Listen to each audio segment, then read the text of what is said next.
চীনের মহান দার্শনিক কনফুসিয়াসের জন্মস্থানে নির্মিত একটি সাংস্কৃতিক স্থানে একটি শব্দ ও আলোর প্রদর্শনী অনুষ্ঠিত হয়েছে। গেল সপ্তাহে পূর্ব চীনের শান্তং প্রদেশের সুফু শহরের নিশানে এই আলো প্রদর্শিত হয়।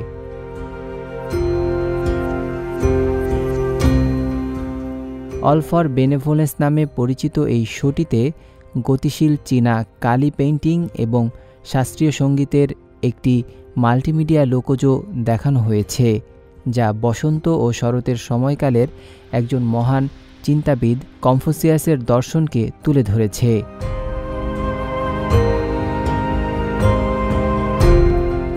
কুফু শহরে অবস্থিত নিশান ভূমিকে ঐতিহ্যগতভাবে কনফুসিয়াসের জন্মস্থান হিসেবে বিবেচনা করা হয়।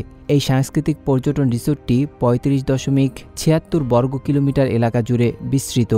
এটি একটি সাংস্কৃতিক ভিত্তি যেখানে দর্শনার্থীরা চীনা সংস্কৃতি সম্পর্কে শিখতে পারে এবং কনফুসিয়ামকে সরাসরি অনুভব করতে পারে।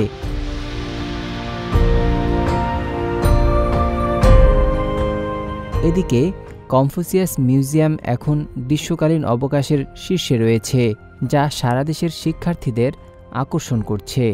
মহান দার্শনিক কনফুসিয়াসের জন্মস্থান সুফুর জাদুঘরটি একটি জাতীয় প্রথম শ্রেণীর জাদুঘর। কনফুসিয়াসের উপর 5টি বিভাগ রয়েছে: কনফুসিয়াসের বয়স, কনফুসিয়াসের জীবন, কনফুসিয়াসের জ্ঞান, কনফুসিয়াস ও চীনা সভ্যতা এবং কনফুসিয়াস ও বিশ্ব সভ্যতা। জাদুঘরে প্রদর্শনের জন্য ব্যক্তিগত নথি, প্রাচীন বই এবং জামাকাপড় সহ বিপুল সংখ্যক সাংস্কৃতিক নিদর্শন রয়েছে। নাজমুল হক রাইয়ান, সিএমজি বাংলা।